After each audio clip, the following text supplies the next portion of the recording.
Welcome sa Tagalog Manhwa Recap. Kinuha ng lalaki ang Samero Crystal mula sa kanyang damit, iniabot kay Mr. Song, nagsabing ito ay nag-produce ng mapanganib na anomalya. Pakiusap Mr. Song, wasakin daw nito ang bagay na ito ng lubusan upang ma-eliminate ang anomalya na iyon. Ano tugon ni Mr. Song? Tumungo ang mga ito sa kanya para lamang sa napakaliit na bagay na ito at ni gusto pa ng mga itong gamitin ang kanyang ground fire. Ano ginagawa daw bang big deal ng mga ito ang isang walang silbing bagay, o ina-underestimate siya ng mga ito? Sinabi ng lalaki na maging siya rin ay ganoon ang tingin niya, sadyang ang kanyang senior sister lang daw talaga itong medyo napaka-sensitive. Sumagot ang senior sister na iyon ay dahil sa sadyang ang anomalya lang daw talaga na nasa loob ng pearl na ito ay nagbibigay sa kanila ng ominous feeling, kung kaya bilang pag-iingat, sila ay tumungo rito upang humingi ng tulong rito na wasakin ng tuluyan ang pearl na ito. Fine, tugon ni Mr. Song, sabay extend ng kaliwang kamay patungo sa ground fire. Mula rito'y lumitaw ang isang furnace. Binuksan ang takip, isinilid ang Samero Pearl, muling isinaradot ang furnace ay dahan-daang bumalik sa ilalim ng ground fire. Alright, baling ni Mr. Song sa dalawa, umalis na raw sila sa lugar na ito. Sumabat ang lalaki na hindi raw ba't dapat na manatili sila rito upang manood. Sumagot si Mr. Song na iyon ay isang hamak lamang na Samero Pearl, iyon ay matutunaw ng ground fire sa loob lang ng ilang segundo. Hay, buntong hininga ng lalaki, what a pity. Ilang sandali pa ay umalis na nga sila at pagdating nila sa himpapawid, kapansin-pansing may kung anong nangyayari sa ground fire. Sa himpapawid ay napatanong ang senior sister kung bakit tila hindi pa rin nawawala ang ominous feeling na nararamdaman niya. Sumabat ang lalaki na ayon kay Mr. Song iyon ay matutunaw sa loob lang ng ilang segundo, sadyang ito raw ay masyado lang napaka-sensitive. Hindi raw ba kaya na ito ay dahil sa ito ay magmi-menopause na? Mapapansin ang reaksyon ng senior sister. Nonsense, sigaw niya, pinatamaan ng kidlat ang lalaki. Layas sigaw pa ng senior sister, ngunit tumawa lang ang lalaki. Senior sister, siya raw ay nagbibiro lang. Senior sister, hintayin siya nito. Mula doon ay tumungo si Mr. Song sa isang partikular na lugar sa lilim ng punoy, nagsabing ang mga youngsters na ito ay talagang hindi pa ganoon ka-steady. Ang mga ito'y agad na humihingi ng tulong sa kanilang elders, magkaroon lang ng kaunting problema. Well, maybe baka kailangan niya rong kausapin ang head na iangat ang entry requirements para sa kanilang immortal sect.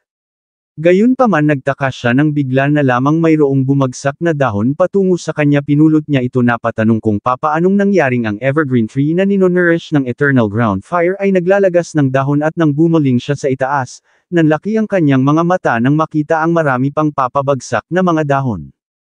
Imposible, sigaw niya, ito raw ay hindi maaaring mangyari ang ground fire. Tiyak na mayroon dong kung anong nangyayari sa ground fire. Nagmadaling tumungo sa kinaroroonan ng ground fire. Hindi sambit niya makalipas ang ilang sandali. Pagdating niya sa lokasyon, napatanong kung nasaan na iyon, nasaan na ang ground fire. Mula doon ay lumipat ang eksena sa isang partikular na lugar. Sa isang cottage sa tabi ng dagat ay makikita ang mga taong ito. Sinabi ng isa na ang wild sea fish ay talagang napakasariwa. Sinabi ng isa na once na matapos na si Gui sa pag-film sa promotional video, iyon ay agad nilang i-upload sa platform upang makahanap ng ilang mga clients na nakahandang magbayad para sa overseas sashimi. Kumain na tayo, saad naman niyong Gui, tawag niya sa babaeng ito. Nagtanong kung natapos na ba ito sa pag-film. Tumungo raw ito sa kanila upang i-shoot ang sashimi, ngunit kapansin-pansing may kung anong bagay na nakikita si Gui mula sa dagat. Yung tawag niya, tumungo raw ito rito. Nagtanong kung ano iyon, agad namang lapit niyong Teka lang, sigaw niya, mayroon dong isang individual na lumulutang banda roon. Ilang sandali pa ay nilapitan ito niyong kasama yung isang lalaki gamit ang isang raft. Inayos niyong ang kanyang gloves, nagsabing maaaring ito ay patay na, hindi naman daw siguro sila masasangkot sa trouble nito, hindi raw ba? Nagtanong ang isa kung ano ang ikinakatakot nito. Wala naman silang ginawang masama, kunin na lang daw nila ang taong ito at bigyan ng maayos na libing. Inextend niyong ang kanyang kamay upang abutin ang individual na halata namang si Chen Fan. Gayunpaman, nang dumampi ang kamay niya sa buhok ni Chen Fan, bigla na lang nagliyab ang kanyang kamay, dahilan upang siya ay mapamura. Napatanong kung ano ang nangyayari. Inextend naman ng isa ang kanyang kamay patungo sa tubig. Ito raw ay kakaiba, ang tubig ay mainit. Baka sa mukha niyong ang pagkabahala, maybe sila raw ay nakasalubong ng isang multo, bumalik na lang daw sila at iwanan ang taong ito. Hindi umimik ang isa, ilang sandali lang ay hinila ang kadinang nasa gilid ng raft, inutusan siyong na itali ang taong ito gamit ang kadinang ito, hihilahin nila ito pabalik. Ano tugon niyong nagtanong kung nababaliw na ba ito, ngunit sumagot lang ang isa na gawin na lang nito. Thus, ganoon na nga ang nangyari. Makalipas ang ilang sandali ay narating na nila ang kinaroroonan ng kanilang barko, inangat si Chen Fan paakyat. Sa itaas ng barko ay nagtanong si Gui kung ito ba ay patay na, poor guy, balutin na lang daw nila ito ng tela. Sumagot ang isa na ito ay mayroon pa ring heartbeat. Sinabi ni Gui na mayroong hindi tama rito, papaano raw nangyaring ito ay buhay pa rin habang palutang-lutang ng ganoon sa dagat. Yung saad ng lalaki, kumuha raw ito ng fireproof na tela at kumutan ang taong ito. Uncle, dagdag niya pa, bilasan na raw nilang bumalik. Siguro ang tinutukoy niya ay ang nagmamaneho sa barko, habang sinabihan niya naman si Gui na manatili rito, wag galawin ang taong ito, at kapag ka ito ay nagising sabihin itong sinagip nila ito at ito ay ligtas na ngayon. Pagsikat ng araw ay patuloy pa rin sa paglalayag ang barko, hasambit ni Gui habang pinagmamasdan si Chen Fan. Mukhang ito raw ay hindi pa rin magigising, nang biglang lumabas yung isang lalaki. Malapit na silang dumaong saad niya, tinanong si Gui kung kamusta na ang taong ito. Sumagot si Gui na ito ay hindi pa rin gumagalaw. Tumayo, naglabas ng smartphone. Perfect, saad niya, umano'y kukunan niya ng litrato ang pagsikat ng araw, nang biglang nagsidapuan sa katawan ni Chen Fan ang mga spiritual energy. Ano, sambit ni Gui sa kanyang pagkabigla. Napatanong kung ano ang nangyayari, ito raw ba ay magic, gaya ng iniisip ko, saad naman ng isa. Iminulat ni Chen Fan ang kanyang mga mata, bumangon, agad na lumuhad yung isa. Sir, bungad niya, sinagip niya ito raw ay ligtas na ngayon. Tumayo si Chen Fan na siya namang nagpa-flinch kay Gui. Inabsorb ni Chen Fan ang spiritual energy. Napasabi sa kanyang isip na ang spiritual energy ay abundant, ang daloy ay banayad at ang mga laws ay well established. Mukhang siya raw ay tuluyan ng nakalabas sa nested prison. Kapansin-pansin ang ekspresyon ni Gui habang nakaharap sa hubad na si Chen Fan. Sa kanyang isip ay idinagdag ng ating bida na although ang lugar na ito ay halos katulad sa Earth, ang spiritual energy naman na narito ay ilang beses na mas abundant. Bukod pa dun, walang trace ng sino man na nagmula sa Baekhyun. Ito na raw ba ang immortal realm? Sinabi ni Gui kay Chen Fan na balutin nito ang kanyang sarili sa telang nandoon, sabay baling tinawag na pervert. Immortal, saad naman ng isa, sinagip niya raw ito, mayroon na rin daw siyang inihandang malinis na damit para rito. Immortal, patanong na tugon naman ni Chen Fan. Saad ng lalaki, ito raw kasi ay nagtataglay ng extraordinary abilities, kaya malamang ito raw ay isang immortal na nahulog mula sa immortal realm patungo rito sa mortal realm. Binanggit uling sinagip niya ito. Sambit naman ni Chen Fan, mukhang ito raw ay mayroong medyo marami-raming alam, magbigay pa raw ito sa kanya ng ilang detalye. Mula doon, makalipas ang ilang araw ay lumipat ang eksena sa bahay na ito na nakatayo sa isang pampang. Sa loob ay napasabi si Chen Fan sa kanyang isip na ang mga custom, technological developments, political at economic status sa lugar na ito ay mayroong malaking pagkakatulad doon sa Earth. Gayunpaman, nagawa niya ng maikalat ang kanyang divine consciousness sa buong kontinente at pagkatapos ng masusing paghahanap, na-confirm niyang walang trace dito ng sino man na nagmula sa Baekhyun. Kung ito ay ang immortal realm, ang ibig sabihin daw ba nun ang immortal realm ay isa pang Earth? Naputol ang kanyang train of thought dulot ng pagdating ng dalawang ito may dalang pagkain at mga inuming tubig. Sir, bungad ng lalaki, umano'y patawad sa pagpapahintay, kumain daw muna ito. Look, hindi lang daw sa sinagip niya ito, inaasikaso niya rin maging ang pagkain nito. Inilapag ni Gui sa mesa ang dala niya. Sir, lapit ng lalaki kay Chen Fan, tikman niya raw ito. Kapansin-pansin ang ibinigay na tingin ni Gui na agad rin namang napansin ni Chen Fan, nagtanong kung ano ang kailangan nito, sabihin na lang daw nito. Sinabi ni Gui na ito ay mukha lang ordinaryo. Talaga raw bang ito ay isang immortal? Huwag kang magsalita ng nonsense, sigaw ng lalaki sa kanya. Iyon daw ay napaka-rude, ito raw ay ang immortal na kanyang sinagip. Sinabi ni Gui na ngunit ayon sa mga alamat ang mga immortals ay marilag at makapangyarihan, mayroong kakayahang i-move ang mga kabundukan, basagin ang mga bituin at bigyang command ang cosmos sa isang simpleng kumpas, At bukod pa doon narinig niya rin dong ang mga immortals ay hindi kailangang kumain. Sir, sabat naman ng lalaki, wag daw itong makinig sa babaeng ito, hindi ito ang sumagip rito kundi siya, ito raw ay welcome na welcome sa bahay na ito. Inilapag ni Chen Fan sa mesa ang bowl, nagsabing palagi nitong ini-emphasize na sinagip siya nito. Oo, tugon naman ng lalaki sabay luhod. Ngayon papaano raw ba siya nito babayaran? Yung ginawa niya ay isang life-saving na pabor. Idinagdag na hindi nito alam kung anong uri ng bahay o kotse ang gusto niya, kaya sa halip na bigyan siya nito ng mga iyon mas maiging bigyan na lang siya nito ng pera. Ano raw ba sa tingin nito? Bukod dun maaari rin namang mga pills para sa strength at health, o kaya naman jade na nagtataboy ng disaster, siya raw ay hindi mapili. Gayunpaman nagtanong lang si Chen Fan kung paano ito nakakasiguro na siya ay sinagip nito imbes na sinaktan sa ginawa nitong pagkuha sa kanya mula dun sa tubig. Ano tugon ng lalaki? Iyon daw ay napaka-imposible. Sir, pakiusap, tumigil na raw ito sa pagbibiro. Ito raw ay palutang-lutang nun sa karagatan na parabang patay. Umano'y kung hindi niya ito kinuha agad tiyak na kinain na ito ng mga isda. Tugon ni Chen Fan, alam naman na raw nito kung gaano kataas ang kanyang temperature nung sandaling iyon, kaya anong uri naman daw ba ng isda ang kakain sa kanya sa ganoong estado. Pakiusap, tugon ng lalaki, tumigil na raw ito sa pagbibiro. Sige, wala na raw siyang anumang hihingin pa, umalis na lang daw ito rito. Pakiusap. Sa kasamaang palad nag-release lang ng matinding spiritual energy si Chen Fan, nag-emit ng matinding pressure, na siyang naging dahilan upang mawalan ng malay ang lalakit agad na bumagsak. Uncle, patakbong lapit ni Gui, tiningnan ang pulso, thank goodness at ito raw ay buhay pa. Sinabi ni Chen Fan na ito ay nahimatay lang sa shock. Sa pasigaw na paraan ay sinabi ni Gui kay Chen Fan na bilang immortal papaano raw nito nagawang suklian ng puot ang natanggap nitong kabaitan, ito raw ba ay hindi natatakot sa karma?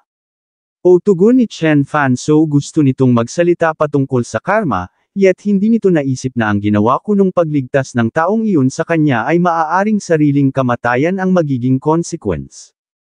Ikaw Pautal, na tugon ni Gui, tini-twist lang daw nito ang logic. Sumagot si Chen Fan na ito ay hindi namatay sa araw na ito, ngunit paano naman daw ba kapag ito ay nakatanggap ng pera, pills o jade pendant?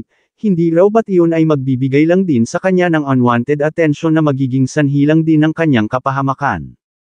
Idinagdag na sa ngayon ay tinakot niya lang ito nang ito ay maging honest at maging decente sa hinaharap, kaya maybe sa ganoong paraan sinusuklian niya na rin ang ginawa nitong pag-ahon sa kanya mula sa dagat. Nonsense, sigaw ni Gui, ito na rin daw mismo ang nagsabi na maybe. Tugon ni Chen Fan, dahil sino naman daw ba ang nakakasiguro kung ano ang mayroon sa hinaharap. Karma, saad niya pa. Idinagdag sa kanyang isip na nailipat niya na noon kay Kiyong ang kanyang 9 transformations immortal will, kung kaya sa ngayon, wala na sa kanya ang kapangyarihang sumilip at pigtasan ang karma threads.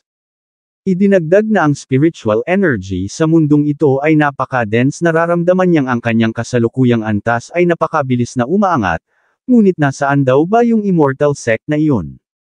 Yung mga immortals na sinubukang i-refine siya sa pamamagitan ng ground fire noon, nasaan ang mga iyon?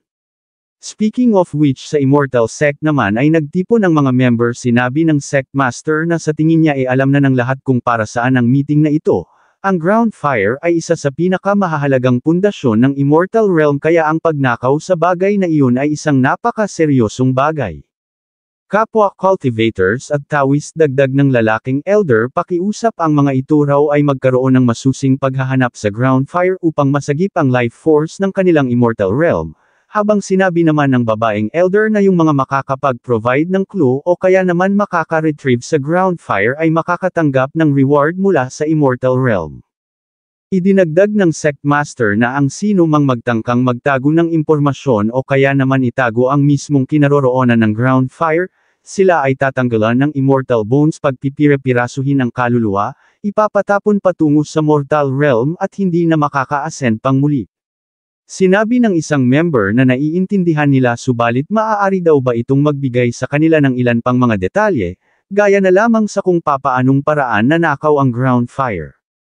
Idinagdag ng isa na since ang ground fire ay napaka-fierce, paano naman daw ba iyon mananakaw? nagbigay na rin ng ilan pang mga tanong ang iba gaya na lamang sa kung na-interrogate na ba nila ng maayos yung mga nagbabantay sa ground fire, hindi raw ba kaya na ito ay inside job o hindi naman kaya isang conspiracy mula sa ancient demon realm, o kaya naman kagagawan ng isang mysterious cultivator na naglakbay patungo rito mula sa ibang realm.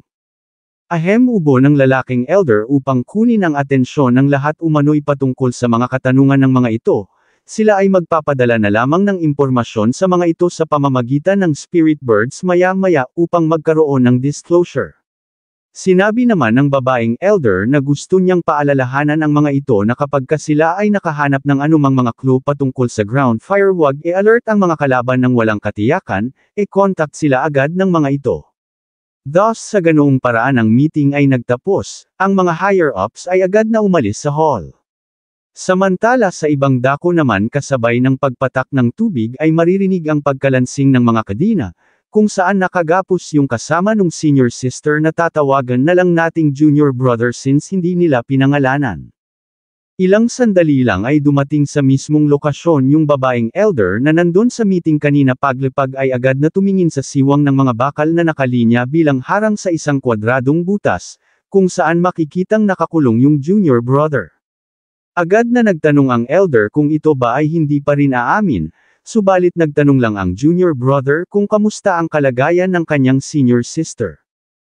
Tugon ng elder na gagawa pa nitong mag-alala patungkol sa kalagayan ng iba, sa lagay nito idinagdag na kapag ang mga ito ay hindi umamin, ang kanilang pagkasawi ay matter of time lang. Umamin pa, tanong na tugon ng junior brother. Anong pinagsasasabi nitong umamin? Sinabi niya na raw rito ang lahat, talagang wala na siyang iba pang alam. Emosyonal na idinagdag na ito ay nagsagawa na ng soul searching sa kanya, kaya bakit hindi pa rin ito naniniwala sa kanya, bakit? Sumagot ang elder na iyon ay dahil sa hindi nila maaaring i-rule out ang posibilidad, na baka ito ay mayroong kung anong alam na secret method upang maitago ang kanyang alaala. Bastards, mga bastards, tugon ng junior brother. Kahit na anong sabihin niya ay hindi paniniwalaan ng mga ito, aminin na lang daw ng mga ito, sigaw niya pa. Hindi kaya ng mga itong i-bear ang responsibilidad sa pagkawala ng ground fire, o kaya naman ability na ma-retrieve iyon, kaya ang mga ito ay naghahanap na lang ng masisisi ako ng responsibilidad, at mapagbubuntunan ng galit. Sinabi ng elder na ang nangyaring anomalyang iyon ay idinulot ng mga ito, ang handling method ay decided ng senior sister nito, habang ang nag-manage naman sa proseso ay si Mr. Song. Ang mga ito ay ang culprit sa likod ng pagkawala ng ground fire, walang kaparusahang sapat upang mabayaran ang ginawa nilang krimen. Kung kaya enough stubborn fool, dagdag pa ng elder, hintayin na lang daw ng mga ito ang kanilang katapusan, pahabol niya bago tuluyang umalis. Samantala sa isang dako naman ay tumungo yung lalaking elder, sa lugar kung saan naruroon ang senior sister.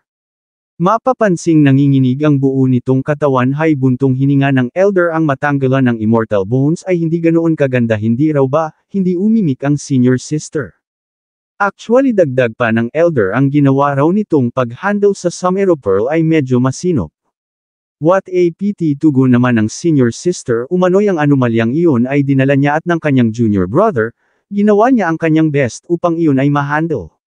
Na-search na nito ang kanyang kaluluwa, siya ay inosente, siya ay nadawit lang, kung ayaw siya nitong pakawalan, bigyan na lang siya nito ng mabilis na kamatayan, o kahit na anong bagay, wag lang itong ginagawa nila sa kanya ngayon, ito ay labis-labis upang kayanin niya. Well, tugon naman ng elder, talaga wrong, siya ay mayroong kaunting simpatsya para rito, let's see kung tatanggapin nito ang kanyang kabaitan, sabay ngisi. Ano ang ibig mong sabihin pa? Hingal na tanong ng senior sister. Ito raw ba ay human cauldron, pagkain, gagawin niya raw ang kahit na ano, pakawalan lang siya nito. Not bad, pangising tugon naman ng elder, ito raw ay napaka-sensible.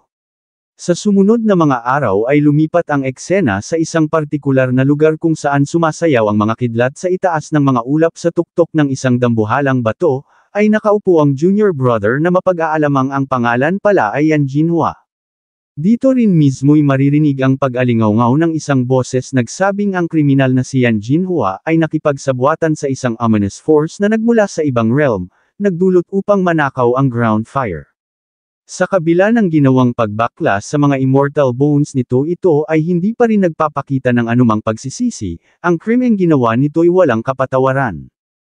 Kung kaya sa araw na ito ay bibigyang sentensya ang immortal soul nito ay dudurugin itatapon sa lower mortal realm, hinding-hindi na makaka-ascend pang muli. Sinabi ng junior brother na kung ang immortal realm ay ganito ka-incompetent at dark mas pipiliin niya pang hindi umiral dito, isinusumpa niya ang incompetent at nabubulok na immortal realm na ito gamit ang kanyang durog na kaluluwa. Shut up, sigaw ng isang boses sabay pakawala ng divine palm. Kayong mga hipokrito't mapagpanggap, dagdag pa ng junior brother, ang mga ito raw ay mamamatay sa mga kamay ng lubos nilang kinakakatakutan, madudurog hanggang alikabok, hinding-hindi na muling magiging malaya. Thus pagtama nga ng divine palm ay nag-scatter ang immortal soul ng junior brother, gayon paman sa kabila ng lahat, nagawa niya pa ring makapagpakawala ng ngisi at bago tuluyang bumagsak sa mortal realm, na-activate ang binitawan niyang sumpa which is ang pagkalipol ng immortal realm.